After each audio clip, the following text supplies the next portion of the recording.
ये project Y में 2000 ईस्वी में मैं आई।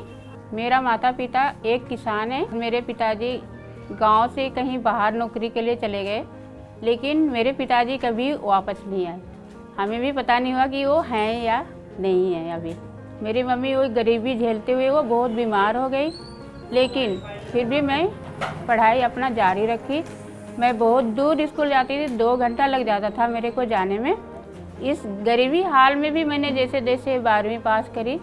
उसके बाद मम्मी का हालत बहुत ख़राब होते जा रही थी, तो मेरे को लगा कि मम्मी का इलाज ज़रूरी है, पर हमारे पास पैसे नहीं थे।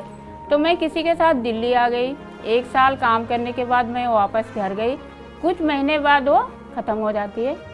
उसके बाद 1-2 साल के बाद मेरी शादी हो जाती है, और हमारे पास साल में 1 बार कपड़ा मिलती थी। तो इसलिए हम लोग डिसाइड किए कि हमें दिल्ली जाना चाहिए कुछ साल के लिए। तो हम दोनों दिल्ली आ गए। यहाँ पे आके 2-3 महीना हम घूमते रहे, काम नहीं मिलती थी। फिर मैंने ट्यूशन शुरू करी। तो रानी की मम्मी ने मेरे को बात करवाई कि इसको काम की बहुत ज़रूरत है। अन्नू मैम से रिक्वेस्ट की। फिर अन्नू मैम ने मेरे को काम पे रख ली थी। रानी मैम के घर के सामने पेड़ था, वहाँ पे बैठ के बच्चों को पढ़ाने लगी। फिर देखते देखते बच्चों का बहुत संख्या बढ़ते चली गई। फिर मैम को लगा कि यहाँ पे बच्चों को भी पढ़ाना चाहिए, तो मेरे साथ पुष्पा मैम को दिया गया लोहार बस्ती में पढ़ाने के लिए। मेरे लिए तो ये सब नया था, मेरे को तो बहुत अटपटा लगता था, लेकिन इन्होंने मेरी बहुत हेल्प की। यहाँ तक कि आप यकीन नहीं करो, मेरे को रोड क्रॉस करना नहीं आता था बस चढ़ना नहीं आता था। इससे पहले मैं कभी बस नहीं चढ़ी थी। तो जब छुट्टी होती थी ये मेरे को हाथ पकड़ के रोड क्रॉस कराती थी, बस चढ़ा के, तब ये मैं घर जाती थी। अनु मैम ने कहा कि अगर कोई इस संस्था को आगे बढ़ाने चाहते हो तो आप लोग आगे बढ़ा सकते हो।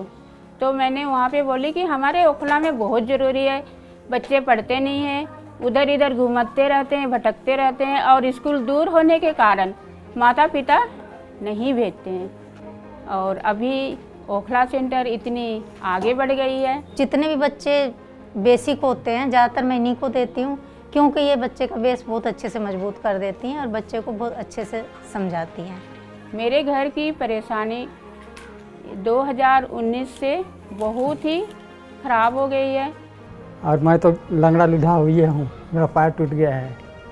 मैं कुछ कर नहीं करता हूँ। मैं काम जो भी चल रहा है इसी की वजह से चल रहा है, सोफिया की वजह से। ये बहुत हंसमुख है और सबके साथ व्यवहार अच्छा है इसका। मेरा बेटा बीमार हो गए और वो चलना फिरना बंद हो गया है, और अभी 5 साल हो गए हैं। तो प्रोजेक्ट वाई हमारी बहुत हेल्प किया, सपोर्ट किया।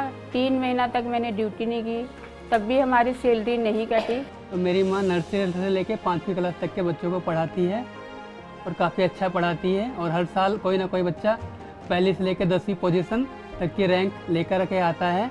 मैं ड्यूटी आती हूँ तो घर का सब कुछ भूल के मैं वाई प्रोजेक्ट में अपना खुशी से टाइम बिताती हूँ, बच्चों को सिखाती हूँ।